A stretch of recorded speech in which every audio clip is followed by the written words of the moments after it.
आज विद्याधर पांडे जी के जीवन की बहुत बड़ी साथ पूरी हुई। बहुत ही खुशी का दिन था। उनका बेटा सुबोध आईएएस अफसर बन गया था। उसकी प्रथम पोस्टिंग थी। उनकी खुशी का ठिकाना नहीं था। लग रहा था जैसे उनके पैरों में फिर से जान आ गई है। उनके सारे आशीर्वाद जो वे अपने बेटे को देते थे आज फलीभूत हो रहे हैं। उन्होंने उत्साह में अपनी व्हीलचेयर से उठने की कोशिश की मगर उठ नहीं पाए। आंखों में झिरझिरी तैर गई। रामू अभी कुछ देर पहले ही उनका सारा काम करके बाजार गया था। उसके जाने के बाद उन्हें सुबोध का फोन आया और वे अपनी खुशी अपने प्रभु श्री राम के मंदिर जाकर उनसे बांटना चाह रहे थे। विवश थे। कुर्सी के सहारे घर में बने भगवान के मंदिर में गए और अपना माथा टेका। बेटे की खुशियों के लिए प्रार्थना की।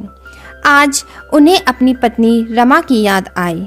वे सोच रहे थे अगर आज वो जीवित होती तो कितना खुश होती। कुछ सोचकर उनकी आंखों में चमक आ गई। उन्होंने तुरंत अपना फोन उठाया और अपनी लड़की को फोन लगाया। उनके मन की खुशी वे संवरण नहीं कर पा रहे थे। उनकी बेटी सुषमा अपने ससुराल में बहुत खुश थी।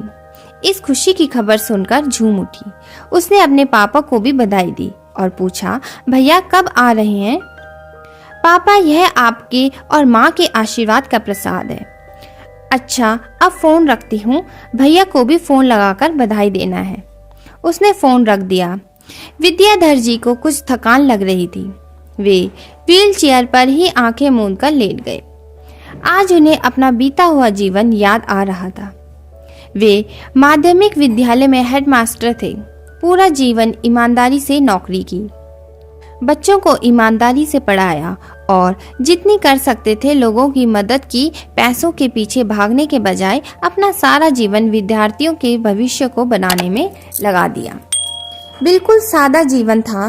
बाहरी आडंबर और दिखावे से दूर सीधा सरल जीवन। बच्चों को भी वैसे ही शिक्षा दी। उनकी पत्नी रमा भी मितव्ययी थी और मेहनती थी।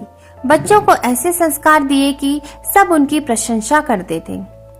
सुषमा की स्नातक की पढ़ाई पूरी होते ही घर बैठे अच्छा रिश्ता आया और उसकी शादी हो गई। लड़के वाले दहेज के विरोधी थे और वे सिर्फ कंकु और कन्या को घर ले गए। सुषमा ने भी अपने गुणों से सबका मन जीत लिया। वह संस्कारी लड़की थी और अपने ससुराल में उसकी उजली छवि थी। सुबोध सुषमा से 8 साल छोटा था। बहुत मान मंगत के बाद हुआ था।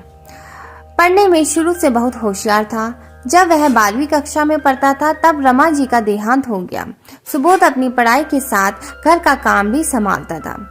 विद्याधर जी और सुबोध मिलकर अपना जीवन सुचारू रूप से चला रहे थे। इसी बीच एक दुर्घटना घटी। विद्याधर जी सीढ़ियों से फिसल गए और ठंड बहुत ज्यादा थी। विद्याधर जी को पैरालिसिस का अटैक आ गया था।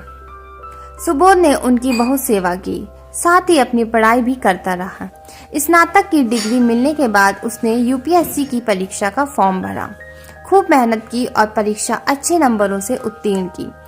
सीढ़ी दर सीढ़ी चढ़ते हुए वह कलेक्टर बन गया। उसकी कल पोस्टिंग होने वाली थी और विद्याधर जी यही सोचकर खुश हो रहे थे। सोचते सोचते उन्हें झपकी लग गई। रामू ने आकर उन्हें जगाया और खुशखबरी दी कि सुबोध बाबा का फोन आया है।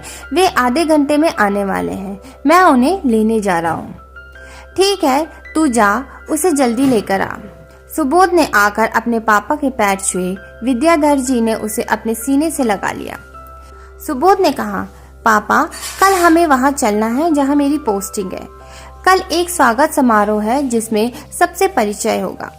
विद्याधर जी ने कहा, ऐसी हालत में मैं कहाँ जाऊंगा बेटा, तुम्हें भी संभालने में परेशानी होगी।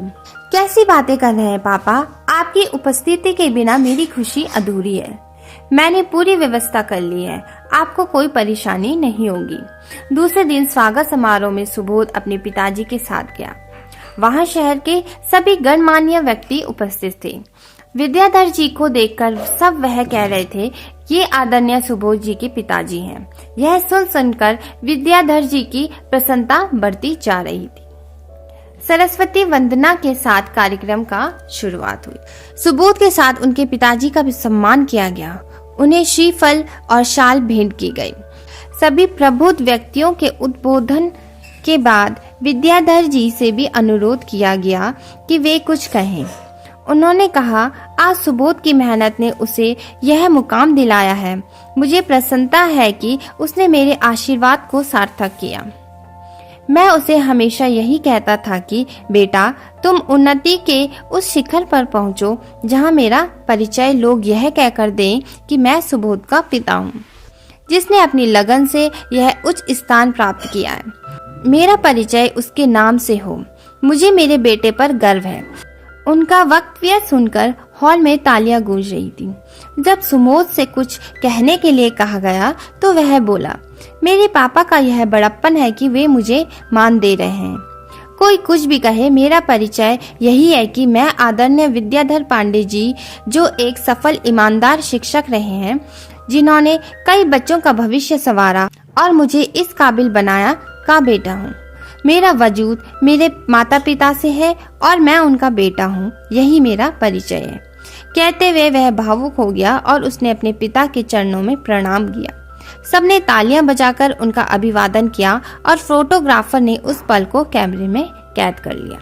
दोस्तों, अगर आपको हमारी कहानियाँ पसंद आती है तो चैनल को लाइक, शेयर और सब्सक्राइब जरूर करें और कमेंट करके हमें जरूर बताएं कि आपको हमारी कहानी कैसी लगी।